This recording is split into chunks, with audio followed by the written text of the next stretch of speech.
Hello and welcome to our channel where we bring you the most amazing stories from all over the world. Please subscribe to support us. Today we will be discussing episode 3 of The Druid and the Magical Ring. In this episode, Prince Bran discovers more about his heritage and the ancient magic of the Celts. Let's get started. Prince Bran is a young man who has just taken over his father's role as the leader of the Celtic tribe. His father was murdered by a rival tribe, and now it's up to Bran to seek revenge. But he soon discovers that there's more to his father's death than meets the eye. With the help of a mysterious druid named Arwen, Bran learns that his father was killed by a powerful sorcerer named Lyonnaise, who used a magical ring to amplify his powers. The ring is made of pure gold and is adorned with intricate Celtic designs that hold great power. According to legend, the ring was created by the Tuatha De Danann, an ancient race of Celtic gods who possessed powerful magic. When the tribe's elder, the Morrigan, reveals that she is Bran's biological mother, he is shocked but accepts her guidance and training. She teaches him how to harness his inner power and prepares him for his quest to retrieve the ring. With her blessing, Bran sets out on his journey, accompanied by the wise old druid Arwen and the fierce warrior woman Nia. Together, they face many dangers and challenges as they travel across the mystical land of the Celts. In today's episode, we will see how Bran, Nia, and Oban discover a hidden path that leads them to a secret druidic site where they learn more about the ancient magic of the Celts. Along the way, they meet a mysterious hermit named Gwyn, who reveals secrets about the ring and its true purpose. The trio continued their journey through the dense forest, following the clues left behind by the previous druid.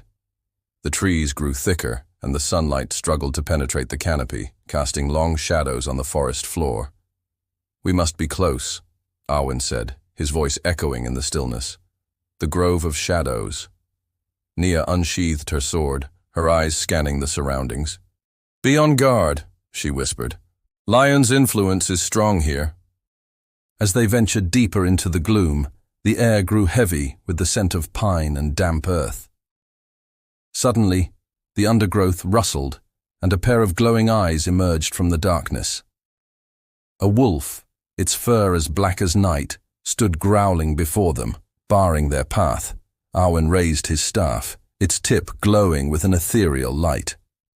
"Show us the way, spirit guide," he called out, his voice resonating with power. The wolf regarded them for a moment, then turned and disappeared into the shadows. Bran, Nia, and Arwen exchanged glances, each understanding what they had to do. They followed the wolf, their senses heightened, moving like phantoms through the darkening woods. The wolf led them to a clearing where a circle of ancient trees stood silent and imposing. Their gnarled branches intertwined overhead, forming a natural dome that concealed a stone altar in their center. An inscription was carved upon it, its archaic letters whispering tales of forgotten rituals. This was the Grove of Shadows, a place where the veil between the worlds was thinnest, and as night fell, its magic reached its zenith. Nia knelt beside the altar, tracing the inscription with her fingers. "The grove is alive," she murmured, her voice filled with awe. "It feels like the very essence of the land itself." Arwen closed his eyes, listening intently. "There is power here," he whispered. "Power beyond our understanding." Bran stepped forward, his gaze fixed on the altar. He could sense the presence of countless spirits gathered here in the twilight hours, drawn by the grove's mystical allure. Suddenly, the trees around them shimmered, and the figures of two druids materialized within the circle. Their robes were woven from leaves and bark, and their faces were painted with intricate patterns that seemed to shift and change in the firelight. "Who are you?" Bran asked, his voice echoing in the stillness. "We are the guardians of this grove," one of the druids replied, his voice deep and resonant. "And you have trespassed upon sacred ground." Bran hesitated. "We mean you no harm," he said. "But we seek knowledge, wisdom from the ancient ones." The druids exchanged glances, their expressions unreadable. Finally, one of them spoke. Knowledge is a double-edged sword, he said, and wisdom comes at a price. Bran's determination wavered. What price? He whispered. The price of truth, the Druid replied, stepping closer. Are you sure you are ready to pay it? Bran stared back, his resolve hardening. I am ready, he said, his voice ringing with conviction. The Druids nodded, their faces softening. Then so be it, one of them said, raising his hands. Let the grove reveal their secrets. As the Druids chanted in unison, the energy within the grove surged, and the very stones hummed with power. Bran felt a jolt run through him, and images flooded his mind. He saw the Druids performing ancient rituals, their voices echoing in the twilight. He witnessed the birth of the Tuatha De Danann, their arrival in Ireland, and their mastery over the land's magic. And then he saw the ring, not as a mere trinket, but as a conduit of immense power, a key to unlocking the full potential of the Celtic gods. As the visions receded, Bran collapsed to his knees, overwhelmed by the sheer magnitude of what he had just seen. Naya and Owen rushed to his side, their faces etched with concern. Bran, are you all right? Nia asked, her voice filled with worry. Bran took a deep breath, trying to gather his thoughts. I saw so much, he whispered, the history of the Celts, the true power of the ring. Owen nodded, understanding dawning on his face. The Grove has chosen you, Bran, he said. You are the one who will wield the ring's power. Bran looked up, his eyes shining with newfound determination. Then so be it, he said, rising to his feet. Help me to find the ring. It is time to reclaim my birthright. But before they could take any steps, a dark figure materialized within the circle. His eyes glowed with an evil light, and a cruel smile twisted his lips. Leones, Bran hissed, recognizing his father's killer. A battle ensued, weaving spells of shadow and flame. The Druids fought valiantly, but against Leones' dark sorcery, their powers seemed feeble. Just when it seemed all hope was lost, Bran stepped forward. Enough, he cried, raising his hands. I have something that belongs to you. From his pocket, he pulled the small velvet pouch containing the golden ring.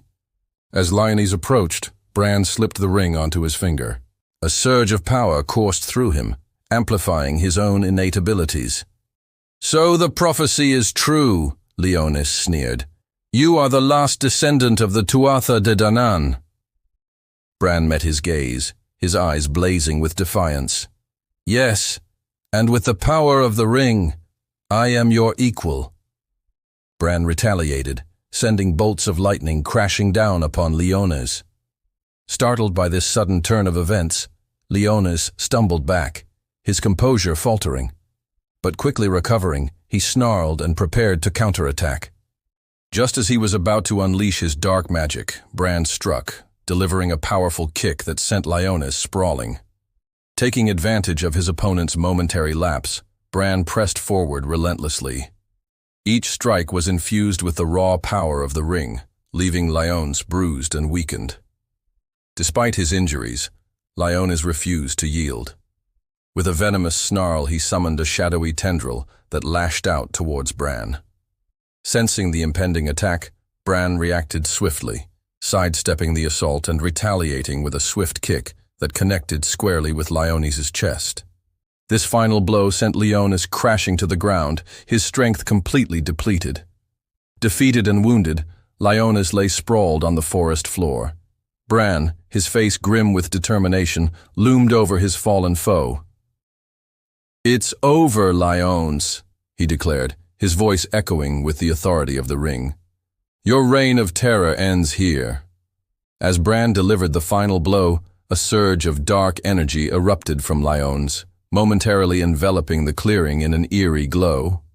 With Leones vanquished, a wave of relief washed over Bran, but he knew his journey was far from over. The power of the ring thrummed within him, a constant reminder of the responsibility he now carried. Looking towards the grove, Bran felt a deep connection to the ancient Druids whose legacy he was now a part of. Their whispers echoed in his mind, guiding him as he prepared to step into his new role as the champion of the Celts. With that, we end today's episode. We hope you enjoyed the story. Please subscribe if you haven't already and share your feedback in the comments below. If you enjoy such mythological stories, please watch our other videos as well.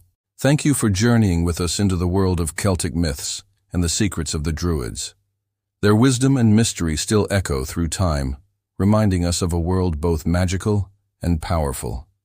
If you enjoyed this deep dive into history's hidden side, don't forget to hit that like button, share this video with fellow history lovers, and subscribe to HistoroMystic for more untold stories of the past.